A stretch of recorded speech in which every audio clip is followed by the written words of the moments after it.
ناوګۍ کلي کې چې دا دومره لوی شمولیت مې ولیدو زه ډېر زیات خوشحاله شوم ځکه چې د ناوګۍ د خلکو یو تاریخ دی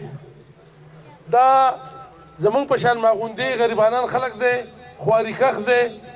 او ډېر غیرتي خلک دی او د دې خلکو د غیرت امتحان دا دی چې کله په دې سوات سخت راله او تکلیف نو 2 شهادتونه 3 شهادتونه لالباز ماما دی خدای وبخي او ظهور خان دی خدای وبخي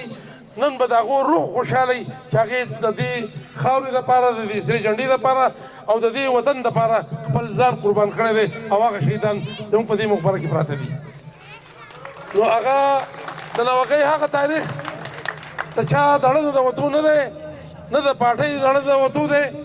ځکه چې دا یو تاریخ دی چې په دې کلي کې هغه ملګري د دې سرې جنډې سره دومره کلک ولاړو چې خپل سر قربان کو خو سر یې چاته ټیټ نه کو او زه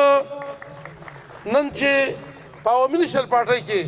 په دومره ګڼ تعداد کې شاودان خان ګلزاده خان دا دومره ګڼ ملګري ډېر نومونه دمال لیست را نه کو دا پارټۍ کې شریکه شامل شو نو ټول وړاندې خو زه هغه ملګرو چې هغه یاسین خان دی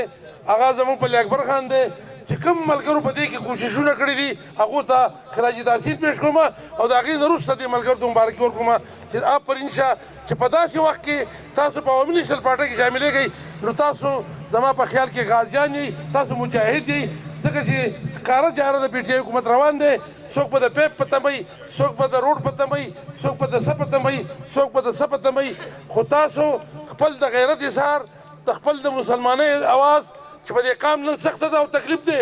د دې حکومت نه دا قام ډېر زیات وځپلی شو ځکه چې په داسې مهنګایي ده چې دا د برداشت نه بهر ده نن دوایې نګرانې دي نن بجلي هره شپه بېګا 4.5 روپۍ یونټ بیا ګران شوی دی نن پیټرول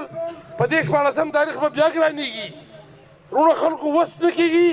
نو د دې وس د پاسېدو دپاره بعضې خلکو ځان ننګاره کړی دی خو زه دا ناوګۍ دې غیرتي خلکو ته خراج تحسین پیش کوم او سلام پیش کوم چې دوی نن په دې حالاتو کې راپاڅېدل او د دې سرې جنډې سره او د دې قام سره په ډک ډک ودرېدل ځکه دا یوازې زما او د ایوب خان او د دې پارټۍ د پلي اکبر خان فرض نه دی چې موږ به د دې حکومت خلاف ودرېږو او دوی ته به د خپل احتجاج کوو اواز به رسوو دا زموږ او ستاسو ټول فرض دي موږ به سبا دا ګلالي ماشومان چې دی که موږ خپل حق ادا نه کړو دا بچي به زموږ بیا په قبرونو لاړې توکي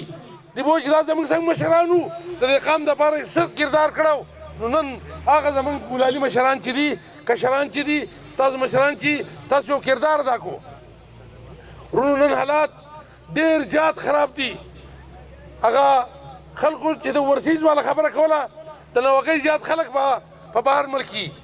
زما په خیال کې دومره ظلم د چا سره کړی نه دی لکه د ورسیز پاکستانیانو سره چې دې حکومت وکړو ځکه چې یو سړی د سعودي عرب نه راغلی دی او بیا دلته نتو نو چې خپل ټول جایداد یې خرڅو نو واپس تللی نه شو نو زما په خیال کې